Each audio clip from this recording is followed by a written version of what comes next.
श्री स्वामी समर्थ. जय जय स्वामी समर्थ. स्वामींचं नाव घेऊन मी आजच्या ह्या नवीन व्हिडिओला सुरुवात करते.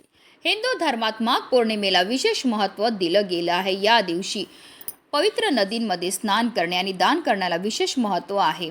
हे दान केल्यामुळे आपल्या सर्व मनोकामना पूर्ण होतात. तसेच या दिवशी गंगा, यमुना आणि सरस्वतीच्या संगमात स्नान केल्याने सर्व प्रकारच्या पापांपासून मुक्ती मिळते. तसेच देवी लक्ष्मी, भगवान विष्णू आणि शंकराची पूजा केल्याने सुख समृद्धी प्राप्त होते.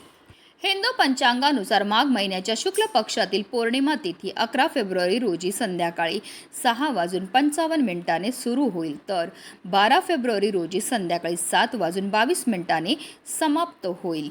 आणि यंदा माघ पौर्णिमेचं व्रत जे आहे ते आपल्याला 12 फेब्रुवारी म्हणजे बुधवारी करायचं आहे. चंद्रोदयाची वेळ संध्याकाळी 5:49 असणार आहे. या दिवशी अनेक शुभयोग तयार होत आहेत.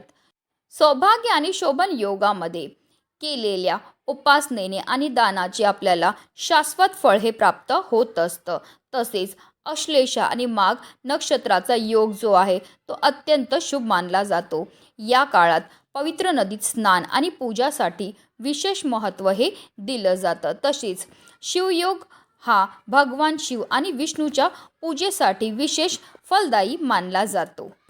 हिंदू धर्म ग्रंथामध्ये सांगितलं आहे की जगाचे पालन करता गंगेच्या पाण्यात राहतात. यामुळे माघ पौर्णिमेच्या दिवशी गंगेत स्नान केल्याने पुण्य प्राप्त होते.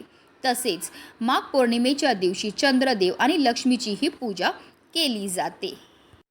या दिवशी वस्त्र, अन्न आणि गहू दान करणे अत्यंत शुभ मानले जाते. असे मानले जाते की माघ पौर्णिमेच्या दिवशी वस्त्र, अन्न आणि गहू दान केल्याने विष्णूंचा विशेष आशीर्वाद प्राप्त होतो. तसेच माघ पौर्णिमेच्या दिवशी भगवान सत्यनारायणाची पूजा केल्याने सर्व इच्छाही पूर्ण होतात. ज्योतिषशास्त्रात या तिथी संबंधित अनेक उपाय सांगितले आहेत आणि जे खूप प्रभावी आहेत. आणि म्हणूनच आज माघ पौर्णिमेच्या दिवशी संध्याकाळी आपल्याला कापूरसोबत ही एक वस्तू जाळायची. ही वस्तू जाळल्यामुळे आपल्या घरातील भांडणं, इडापिडा, शत्रुबाधा, नजरदोष, पितृदोष तर नष्ट होणारच आहे, पण आपलं 7 पिढ्यांचं दारिद्र्य नष्ट होऊन आपल्या संपूर्ण कुटुंबाची भरभरून अशी प्रगती होणार आहे. अतिशय प्रभावी असा हा उपाय आहे, ज्याबद्दल सविस्तर आणि महत्त्वाची अशी माहिती मी तुम्हाला या व्हिडिओमध्ये देणार आहे. तर व्हिडिओ पूर्ण पहा. आणि जर तुम्ही माझ्या चॅनलवर नवीन असतील तर चॅनलला सबस्क्राईब करा आणि शेजारी बेल आयकॉनसुद्धा प्रेस करा, जेणेकरून तुम्हाला माझ्या नवनवीन व्हिडिओचं नोटिफिकेशन हे मिळत राहील आणि तुम्ही एक पण व्हिडिओ मिस करणार नाही. आणि कमेंटमध्ये श्री स्वामी समर्थ लिहायला अजिबात विसरू नका.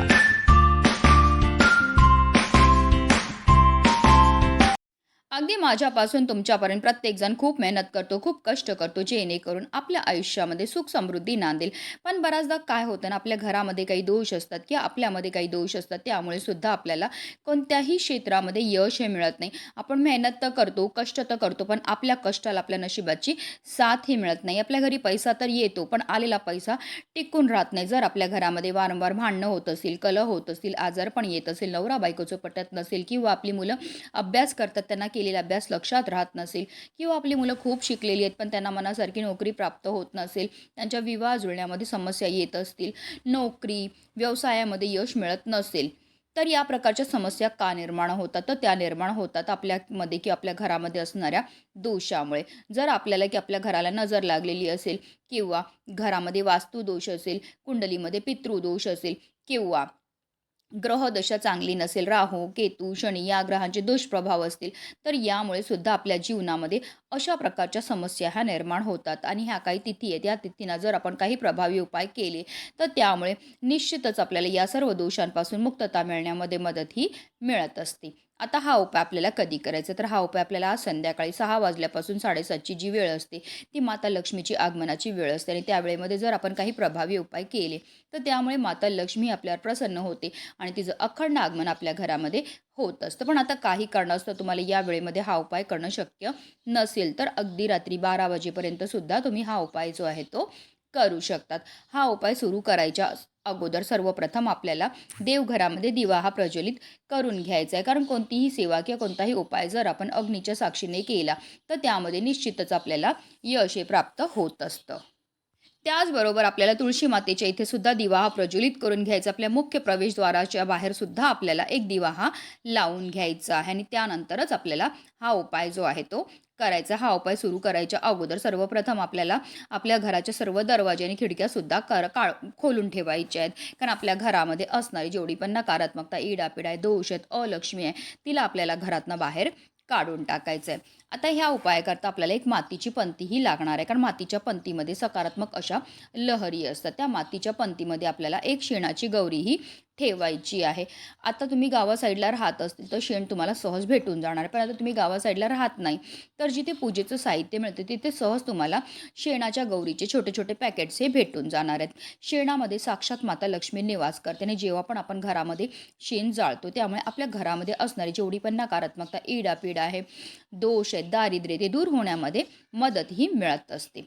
आता त्या शेणाच्या गौरीवर आपल्याला 5 भीमसेनी कापूरच्या वड्या ह्या ठेवायच्यात. मी प्रत्येक उपायामध्ये सांगते की आवर्जून आपल्याला भीमसेनी कापूरच वापरायचे, कारण तो नैसर्गिकरित्या बनलेला असतो आणि त्याच्यामध्ये जे तत्व असतात ते आपल्यामध्ये आणि आपल्या घरामध्ये असणारी जेवढी पण नकारात्मकता, इडापिडा, ग्रहदोष, वास्तुदोष, पितृदोष दूर करण्याकरता अत्यंत प्रभावी असतो.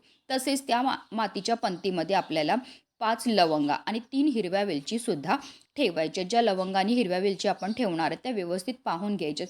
त्या अखंड असाव्या, कुठेही तुटलेल्या, फुटलेल्या किंवा खराब झालेल्या नसाव्या.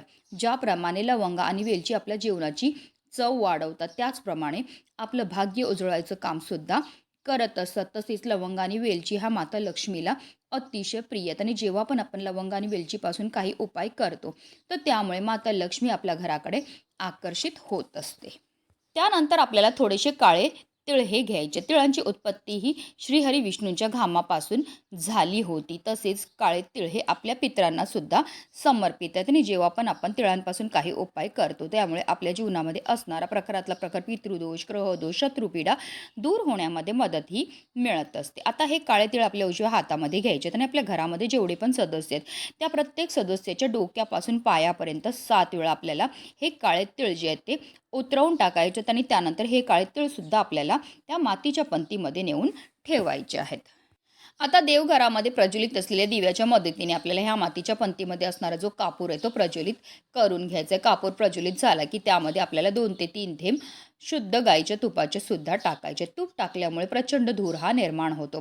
काही वेळाकरता ही मातीची पंती आपल्याला देवघरामध्येच ठेवायची आणि त्यानंतर ती मातीची पंती आपल्याला तिकडनं उचलायची आणि ह्याचा जो धूर आहे तो आपल्या संपूर्ण घरामध्ये फिरवायचा. धूर फिरवताना निरंतर आपल्याला श्री स्वामी समर्थ किंवा श्री गुरुदेव दत्त या प्रभावी मंत्राचा जप हा करायचे. संपूर्ण घरामध्ये हा धूर फिरवून झाल्यानंतर आपल्या मुख्य प्रवेशद्वाराच्या उंबरठ्याच्या बरोबर मधोमध नेऊन आपल्याला ही मातीची पंती जी आहे ती ठेवायची.